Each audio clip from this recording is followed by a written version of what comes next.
Meet Bill, Steve and Warren, an entrepreneur, a startup and a small businessman. They all have practical money-making and job-creating ideas to create new businesses and help make a better community. But they need money or a loan to fund and build their ideas.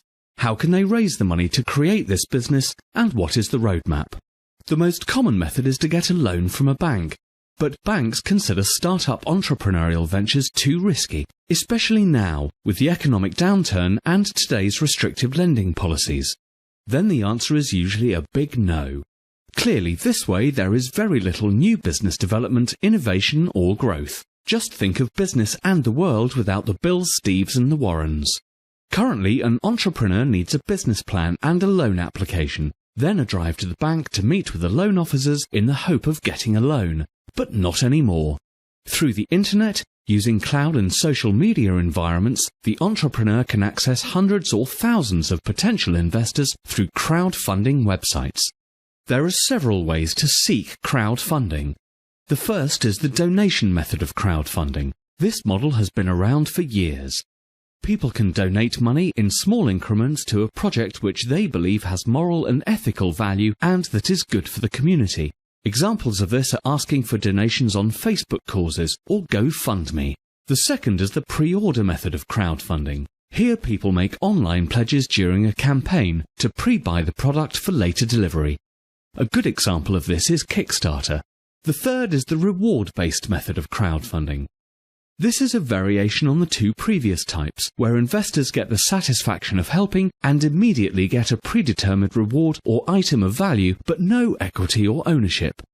A good example of this is Indiegogo. And finally, the fourth is equity-based crowdfunding. This is the newest model, which will allow large numbers of regular people like you and me to invest small amounts each online to fund early startups, with the expectation to receive dividends or investment appreciation based on profits of the business. So now we can see that crowdfunding is using the crowd to raise capital by connecting people with talent, ideas and some neat stuff to sell with those that have the funds to invest their way, thus creating jobs, new business opportunities and fueling the economy. Crowdfunding revenue is projected to top $2.8 billion in 2012 and more than $16.6 billion in 2014.